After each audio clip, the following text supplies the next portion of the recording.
Let's take you to the Western Cape now. Cosatu has just completed a media briefing on its program and preparations for National Workers' Day tomorrow, which will be held at Athlone Stadium in Cape Town.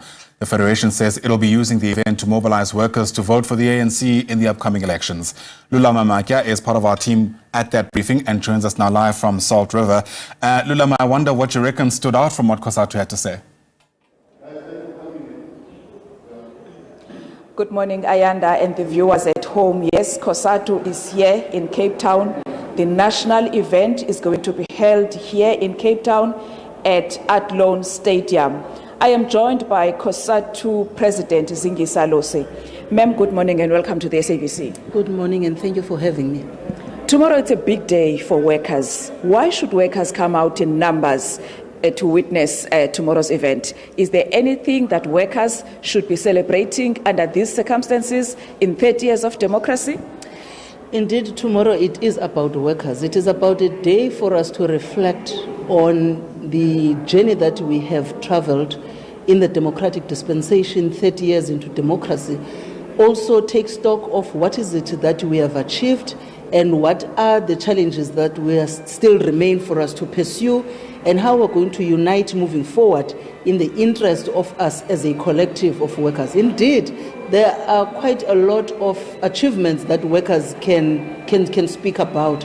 For an example, at the legislation point of view, you have the National Minimum Wage Act that has risen the salary of workers of over 6 million vulnerable workers in particular. No worker in South Africa can be paid below 27.58 rand, which to us is a victory. You also have the two-pot pension reforms act system that is going to be coming into effect on the 1st of September, where we have seen workers, in particular those that are termed as missing middle, having to resign at work in order for them to cash up their pension, for them to be able to pay the debts that they have and pay for a living for their families. Now, what the ANC government has done is to respond to a call of Cosatu that workers do not have to die in order for the families to live, and workers do not have to resign in order for them to be able to make a living. And that is why we have a two-pot pension system that says there is a savings pot and there's a retirement one. There's a maternity protection. There are a national health insurance bill now that has been passed.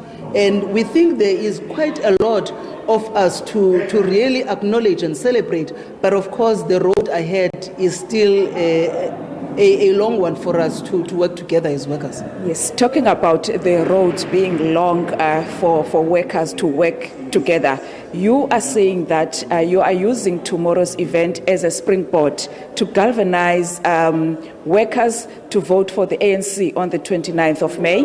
Why should they do that? Indeed, it is on the basis of achievements that we have attained as workers. Look, there is no other political party in South Africa that can tell a story of how they have changed the lives of workers. African National Congress. And of course, one will say because it has been in power for 30 years, but because also it has always advocated for the rights of workers, for the liberation of workers in our country.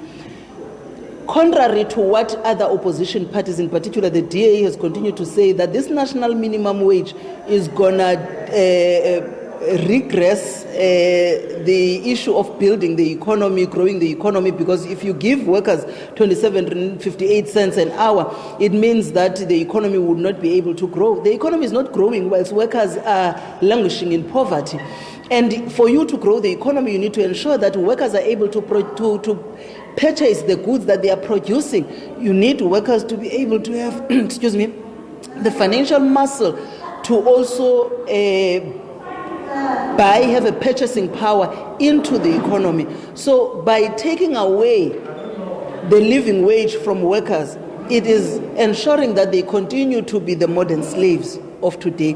And this is what other opposition parties are promising workers, to take away the rights of workers that are enshrined in the constitution, in the legislation that the ANC has given us. So when we are saying workers must vote for the ANC, it is on the basis of what we have already built.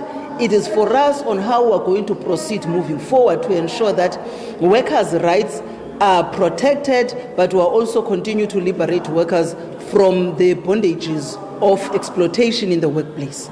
Ma'am, as a representative of workers, the two-pot system is expected to come into effect on the 1st of September.